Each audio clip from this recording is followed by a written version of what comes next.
In the crypto world, there's this really powerful idea that's starting to connect our physical reality to the digital one. We're talking about something called real world assets, or RWAs for short. And believe me, they have the potential to completely change how we think about finance. Have you ever done that? You see these incredible assets and just kind of assume they're only for the super rich. But what if that wasn't true? What if technology could totally flip the script on who gets to own what? Well, that's exactly what real-world assets are all about. Okay, so here's how we're going to break this down. First, what are RWAs? Then, why are they such a big deal? We'll dive into how the magic of tokenization actually happens, look at who's leading the charge, and wrap up with what's on the horizon. Sound good? Let's jump in. All right, first things first. Let's get down to basics. When we say real-world assets, what are we actually talking about? Think of it like this. An RWA is basically any physical or financial asset that gets its own digital passport to live on the blockchain. So picture it, your ownership of a house, a cool car, even a bar of gold, all of it represented by a super secure, one-of-a-kind digital token. And what's so wild is the sheer range of stuff we're talking about. It's not just the physical things you can, actually touch, like real estate or artwork. We're also talking about intangible assets, things like stocks, company patents, government bonds, even carbon credits. The potential here is absolutely massive. Okay, so that's the what. But the really important question is the why, right? Why does any of this matter? Because I'm telling you, this is way more than just some cool new tech trick. This is a flat-out revolution in how we think about ownership and investing. The first huge deal here is a concept called fractionalization. Just imagine a giant, multi-million-dollar skyscraper. Now, what if you could digitally slice it up into thousands of tiny, affordable pieces? That's what tokenization does. All of a sudden, you and I, everyday investors, can own a piece of that skyscraper, an opportunity that was, let's be honest, completely impossible before. And then there's liquidity.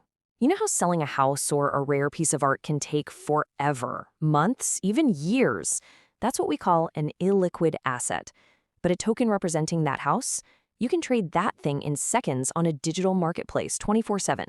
It takes these slow, clunky assets and makes them lightning fast. And the third big one? It just breaks down borders. I mean, can you imagine trying to buy an apartment in another country? The paperwork, the lawyers, the fees, it's a nightmare. With tokenization, all of that just, poof, disappears. As long as you have an internet connection, you can tap into this global marketplace of assets. It's incredible. Okay, this all sounds amazing in theory, right? But how does it actually happen? How do you take a real physical thing and turn it into a digital token? Let's pull back the curtain and see how it works. It's actually pretty simple when you break it down.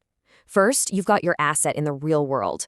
Step 2, all the legal ownership stuff gets verified and converted into data. Then, boom, a digital token is created on the blockchain to represent that ownership. And the final piece is connecting it to real-time data, like rent payments or its current value, so everyone can track its performance totally transparently. And look, this isn't some science fiction idea for the year 2050. This is happening right now. So let's talk about some of the pioneers, the trailblazers, who are already doing this. I mean, check this out.